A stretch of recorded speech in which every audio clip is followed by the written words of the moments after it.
Hi guys, my name's Ruby. I am the owner of VR Health Solutions here in Adelaide, and today I'm presenting to you an opportunity to use virtual reality in your care in community mental health in Adelaide. So I just really wanted to quickly thank the Adelaide PHN nurses for having me today. And hearing about our amazing digital health initiative. So a little bit about us. We were founded 2 years ago. My team is made up of nurses, allied health and tech expertise. So that includes data and tech. And we aim to enhance mental health, patient care and reduce risk of suicide in South Australia using VR technology as therapy. There's going to be some definitions or common acronyms used throughout the presentation. The most common I'll probably refer to is VRET or VRET, which is virtual reality exposure therapy. So why are we choosing VR? It is one of the 8 essential new technologies that PwC described that can provide better than life experiences through simulation. When it's integrated with really good frameworks and closely monitors changes in stakeholder behaviour, it can significantly enhance healthcare practices. And I'll go into stakeholders a little bit later in the presentation. Virtual reality patients can address their mental health disorders, so anxiety, trauma, phobias, and things through the simulations. And in fact, in 2018, there was a study that showed a 68% reduction in fear of heights via VRET that was experienced by the patients, which is a really significant number. Before I go into the specifics, I just wanted to go through megatrends. So megatrends are basically big factors, big picture factors that impact health landscape and influence healthcare evolution. And these trends are enabled by technology. So it could be the Internet of Things or specific technology like virtual reality. So basically for virtual reality, it's making connectivity really easy for people, basically, regardless of where you are. So this is done through phones, tablets, wearable devices, and this widespread connectivity, which is enabled by this technology, is called ubiquitous connection. It's really key for virtual reality because it does allow people to access healthcare from afar and stay in touch with their friends and family at the same time. So in our specific health landscape, so mental health patients, it's really important because it allows them to have in-home treatment which promotes inclusion and equitable access when they are experiencing things such as, agoraphobia or social anxiety or things like that. So this is our strategy. So basically in South Australia, we know that the growing suicide rates reveal the pressing need for effective mental health treatments within the community. Traditional therapies like exposure therapy have significant problems in widespread adoption because there's just not enough human resources to deliver mental health services. To address this, we want to introduce virtual reality exposure therapy in community health. And basically, we know that successful implementation is going to have some challenges around acceptance, technological integration, and privacy concerns, which I'll go through later on in the presentation. However, to overcome these challenges, we need to collaborate and we need to innovate. And the key to this is having your patients as stakeholders throughout the whole process.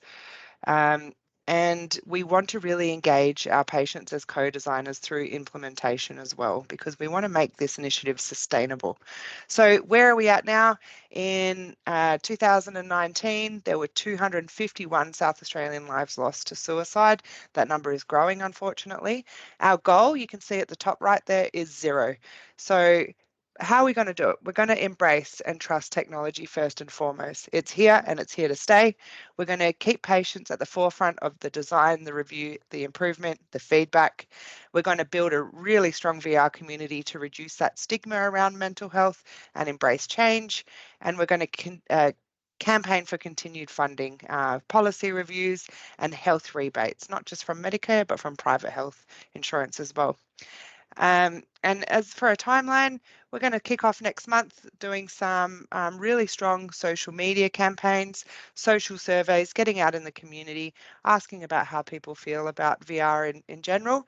And then the facilitation stage is where we're going to train you guys and patients through workshops. We're going to have health hotlines available. And then towards the end of, we're going to do it for a year. And then we're going to aim for sustainability through focus groups, testimonials, case studies, and feedback. And then this initiative will be going for 5 years. We're going to review it. We'll review throughout the whole process, but basically in 2030, we want to aim for no lives lost through suicide, and we're going to review our success of this initiative through patient engagement numbers, community surveys, and clinical outcomes, case studies, and things like that. So this is really closely aligned with the ADCAR model, which is awareness, desire, knowledge, ability, and reinforcement. So just a quick quote from the Mental Health Coalition. So basically it's saying that South Australia pays 61% more per person for an inpatient bed currently than the rest of Australia. We're dealing with tight budgets, as we know, and we need to look at investing in community-based mental health supports that is going to reduce the demand for other mental health services. It's a missed opportunity to reduce what is the biggest gap in state mental health services. So I'm just going to show you a couple of benefits of VRET here. So as I said before, we're going to empower our patients in co-designing these simulations. It's cost effective and has the potential to reduce hospital admission. We're going to fill a gap in accessibility. We're going to have personalised treatment plans based on the data and symptoms. VRET also enables quicker tracking and reportable of clinical outcomes compared to humans managing all of the data. It complements traditional therapy. It's got symptom tracking inbuilt into the experiences, and it's going to allow for safe environments for patients experiencing social phobias.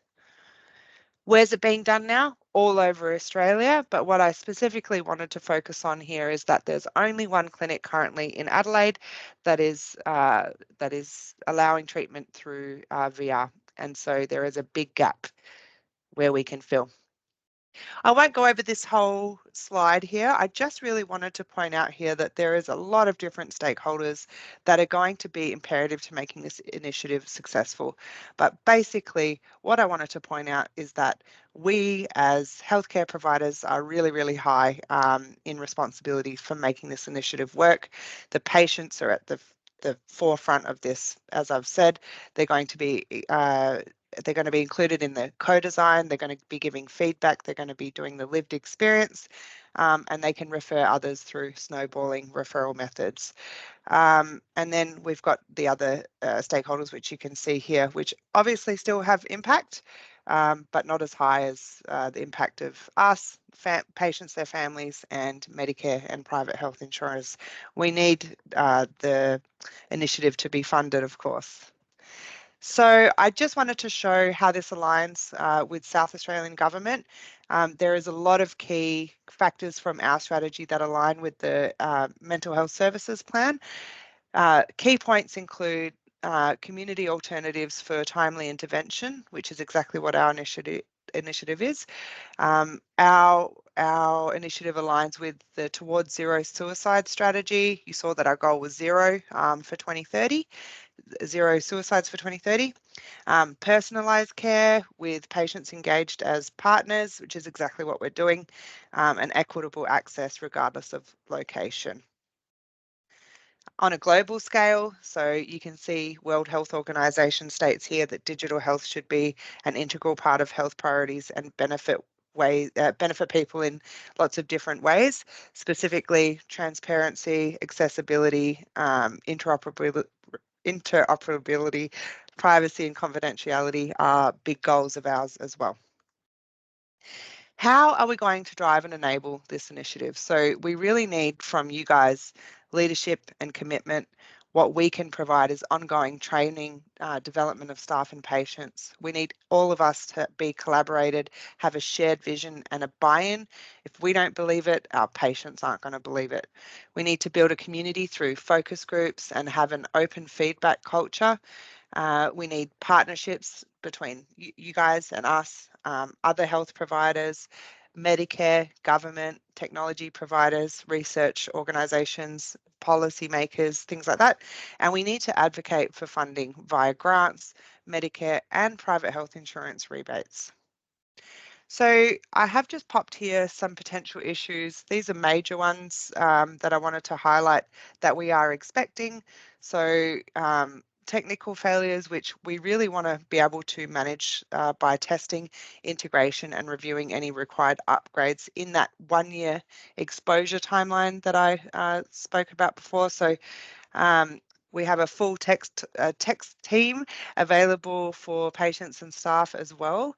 In terms of acceptance and adoption, we expect there to be some skepticism about the initiative. So this is why we're doing early awareness campaigns, pop-up events, simulations, and culturally safe VR experiences which are adaptable to all health literacy levels. We're going to promote co-design. We're going to have some various feedback streams available to our patients and staff, so surveys, interviews, or online and whatnot. And we want to create a safe space online, which is what we'll call a VR hub, very similar to the really successful initiative, which was Canteen's Cancer Hub, which provided a online support network to patients and their families that were experiencing cancer. Privacy concerns is always going to be a big one. We do have a quality and risk manager that's responsible for compliance, and we are compliant as per the Privacy Committee of South Australia legislation. And we want to really address all of these concerns in forums and focus groups openly and honestly. So our change management plan.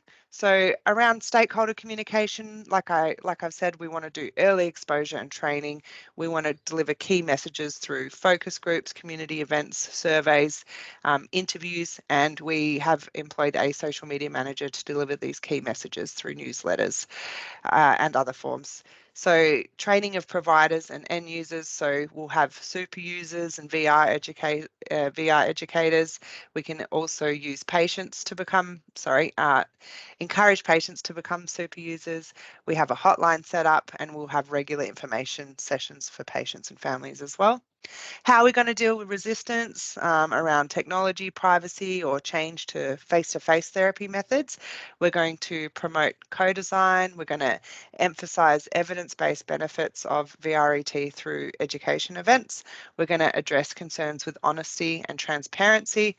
We're going to really, really collect a lot of feedback around the initiative before implementation, during, after, and we're going to engage with focus and advisory groups, and we're going to measure success through patient satisfaction, engagement levels, clinical outcomes, etc. In terms of implementation, we plan to have a 1-year exposure period prior to starting the initiative, and this is where we're going to address all the concerns and issues such as technology, and we're going to have a phased implementation, as you saw on our strategy, that includes pilot testing to negate any issues and identify some ways we need to improve. How are we going to measure success? So as I mentioned, the clinical outcomes, we're going to look at engagement metrics, how many people are coming on board, how many people are leaving early or dropping out, attendance rate in our community groups, technology metrics. So this will be feedback from you guys and patients, and technical issues, resolution times, wasted time is what we call it, and adoption rate from other providers as well. So we want to make sure it's cost effective. So we'll do that by looking at the cost per patient versus the traditional exposure therapy, reduction in healthcare costs with mental health treatments, hospital admission, and of course, we want to measure success through stakeholder feedback. So from you guys, from policymakers, and others within SA Primary Health Network as well. So thank you so much. That's your reference list here. If you had any questions, please ask away. Thanks.